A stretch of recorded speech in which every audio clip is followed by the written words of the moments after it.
Na próxima sexta-feira, o STF começa as análises da liminar do ministro Gilmar Mendes, que mudou o rito, né, de impeachment de membros da Corte Suprema e já criou um novo atrito com o Senado. Essa medida, que passa a exigir a ação do Procurador-Geral da República e aumenta o quórum para seguir com processos, foi vista por parlamentares como interferência nas prerrogativas do Legislativo. O presidente do Senado, que é Davi Alcolumbre, ele criticou o ato dizendo que ele esvazia parte da lei do impeachment e altera regras que só o Congresso poderia mudar. O clima, então, ficou muito mais tenso em meio à resistência de Alcolumbre à indicação de Jorge Messias para o STF, que se tornou alvo de disputa política entre Senado, Planalto. Vou chamar primeiro a Lu aqui para falar com a gente. Ô Lu, o senador Everton Rocha já apresentou o texto do projeto que atualiza a lei do impeachment ou não aconteceu isso ainda? Ainda não, André. Enquanto você me perguntava, eu inclusive abri o sistema aqui para a gente atualizar na hora, mas ainda não temos texto protocolado a esse projeto de lei. Mas a expectativa, de acordo com o próprio relator, é que isso aconteça ainda na noite dessa segunda-feira. Lembrando que o projeto já está na pauta de votação da Comissão de Constituição e Justiça do Senado, que deve se reunir na manhã de quarta-feira. Então, pouco tempo, inclusive, aí, menos de 48 horas, para que os senadores analisem esse texto. Lembrando que não há nenhuma obrigatoriedade de votação exatamente na manhã de quarta-feira, né? Ali há alguns instrumentos que permitem um maior tempo para que os senadores analisem, leiam com detalhes, com cautela, inclusive, esse texto que vai ser apresentado pelo relator da proposta, senador, então, o Everton Rocha.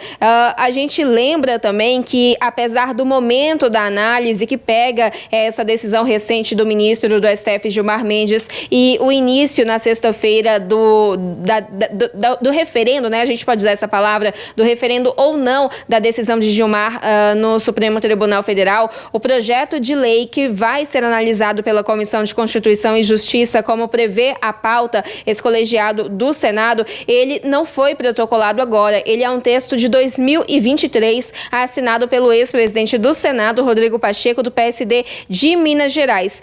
Quando propôs o texto, Pacheco alegou que a lei atual que trata do impeachment, que é de 1950, ou seja, há 75 anos essa lei foi criada, ela está ultrapassada e foi criada, inclusive, em um outro contexto político e social e que não se ajusta bem à Constituição de 1988. Ainda de acordo com Pacheco, essa lei de 1950, como a gente falou agora há pouco, ela está ficando cheia de falhas e de lacunas. Uma discussão que vai acontecer ainda nessa semana e não encerra na Comissão de Constituição e Justiça se esse projeto for aprovado ou na quarta-feira ou em outro momento que for colocado à votação ali no colegiado. Ainda existe um trâmite, né, um caminho pelo Congresso Nacional para que uma lei realmente seja sancionada e entre em vigor. Ô Lu, é isso. E, gente, olha, muitas pessoas participando com a gente aqui, eu agradeço muito, viu? Tá aqui o Eduardo Prado Rocha, muito boa noite.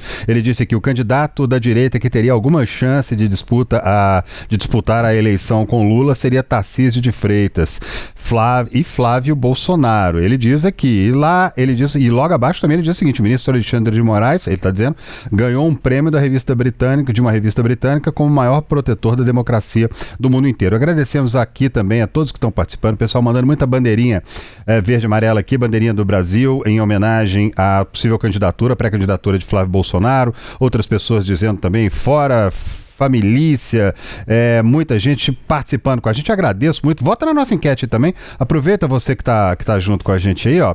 Anistia deve ser a condição para Flávio Bolsonaro apoiar outro candidato? Diz aí. Sim, é legítimo. Opção 1, não, é inaceitável. Depende das negociações. Esse depende das negociações aqui. A gente colocou essa opção aqui porque tudo sempre depende de muita coisa, né? E olha aqui, vamos voltar a conversar com o professor aqui. Professor, A gente viu aqui, eu falei agora há pouco, né, que o presidente do Senado, que é o Davi Alcolumbre, ele criticou o ato do ministro Gilmar Mendes, aqui, essa liminar, que fez essa mudança na regra do impeachment, dizendo que ela esvazia partes da lei do impeachment e altera regras que só o Congresso poderia mudar. Como é que o senhor analisou essa liminar do ministro Gilmar Mendes? Há uma mudança, há uma interferência? Ele está retirando um poder constitucional ali do Senado, da Câmara dos Deputados também, de alguma forma? André, eu vou te dizer, tá e não tá. Porque veja só como são as coisas da política, né? Quando houve o impeachment da presidente Dilma, que não faz, né, tem 10 anos o ano que vem, o entendimento do STF era de que o pedido de impeachment não precisava ter a sua juridicidade clara. Assim, você não precisava descrever claramente qual era a conduta, porque o impeachment é uma questão política e, portanto, se politicamente estivesse bem descrito o fato, era o suficiente. Eu não sei explicar nos termos jurídicos, mas era mais ou menos isso. Agora, a liminar do ministro Gilmar Mendes diz exatamente o oposto, de que o pedido de impeachment tem que ser feito pela PGR, pelo Procurador-Geral da República, porque ele precisa ter a sua juridicidade defendida, ou seja, você não pode fazer um impeachment do ministro do STF porque ele votou contra um processo no qual você tinha interesse, ou porque ele tem uma posição política que não é a sua, ele tem que efetivamente cometer um crime. Então, essas são as curiosidades da política. Você vê, olhando por esse ângulo, o entendimento do STF, né, nesse caso ainda é o entendimento do ministro Gilmar, né, não está totalmente errado. Né? Era o que deveria ter sido feito no passado. Ou seja, se o réu do pedido de impeachment, né, contra quem o pedido é feito, se você não descreve qual é a conduta criminosa que ele teve, o pedido não deveria de fato prosseguir. A questão é que prossegue.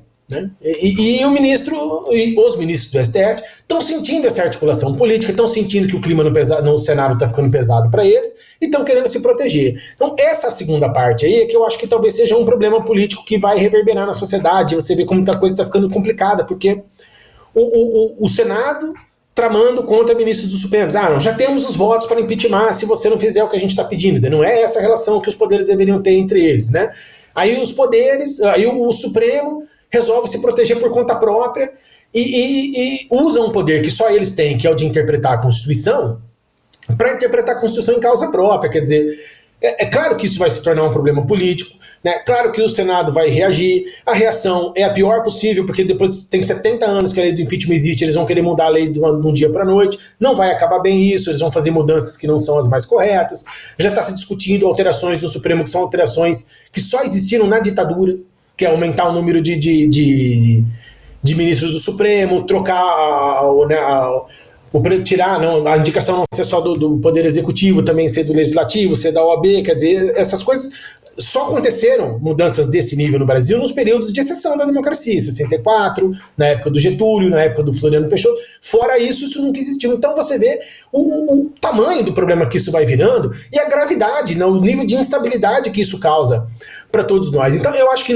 quando a gente tiver numa circunstância mais calma da política, a sociedade brasileira vai ter que discutir o papel do Supremo. Até onde o poder de interpretar a Constituição pode chegar. Né? Quando nós precisamos do Supremo para defender a democracia, foi excelente o papel que eles fizeram, dentro da lei. Né? A partir desse momento, em algum momento eu acho que nós vamos ter que discutir isso, até onde o Supremo pode ir para fazer interpretações né, que mudam o sentido das leis e tudo mais. Agora, olhando assim do ponto de vista político, o Supremo não extrapolou exatamente a sua conduta, porque interpretar as leis é exatamente uma das funções do Supremo. Decidir pela constitucionalidade das leis está dentro daquilo que o Supremo pode fazer. De modo que, assim, eu sei que está parecendo ambíguo a análise, descumpriu ou não descumpriu, ultrapassou ou não ultrapassou. Mas é que ultrapassou no sentido daquilo que já está sendo feito nos últimos tempos. Né? O Supremo já tem feito isso com muitas outras questões, e em algum momento eu acho que nós vamos ter que discutir isso. Agora, para essa questão agora, o que está pesando é isso, o Supremo está sentindo que está havendo uma trama em relação aos ministros do Supremo, e não vão querer correr o risco de amanhã ter um pedido aceito sem base legal nenhuma, né? Como já foi no passado os outros pedidos de impeachment. Né? Professor, agora uma coisa que a gente sempre vê também é ministro do Supremo Tribunal Federal colocando uma decisão que assinou individualmente para referendo do plenário. É o que vai acontecer nessa decisão do ministro Gilmar Mendes sobre a lei do impeachment. Qual que é o objetivo disso? É ampliar a segurança, aquilo que foi assinado monocraticamente? De que forma que uma decisão colegiada tem mais poder, vamos até dizer assim, em relação a uma decisão tomada ali individualmente? Tem muito mais poder, sem dúvida nenhuma, não só do ponto de vista jurídico, né, porque envolve a maioria do Supremo, mas também do ponto de vista político, porque nós estamos discutindo a análise jurídica de um ministro. Né? Tudo bem que não é qualquer ministro, né, que tomou essa decisão, e eu acho que isso foi pensado pelo Supremo, deixar o Gilmar Mendes tomar essa decisão. Ele é o decano do tribunal, é o ministro mais antigo, é o ministro que todo mundo sabe reúne muito poder em torno de si, muita influência política, muita respeitabilidade. Se fosse um outro ministro a tomar essa decisão, ela teria um peso menor. Sendo o ministro Gilmar Mendes, ela tem um peso maior, e eu acho que ele também sente isso, né? Se sente a vontade de tomar essa decisão. Eu até vi recentemente uma entrevista dele, um repórter perguntou se ele não estava com medo das consequências, ele começou a rir, né? Disse, como é que foi a frase que ele usou? Eu sou um enfermeiro que já viu o sangue, ou seja, sou um sujeito experimentado o suficiente para não temer a reação do que o Congresso vai ter e tal. Não sei se eu teria essa confiança toda, porque reação vai haver, e reação nunca costuma acabar bem do ponto de vista institucional. Né? Agora, me parece que essa é uma questão que o Supremo precisava rever para ontem. Assim. Essa história de decisão individual que interpreta a Constituição é muito ruim. Né?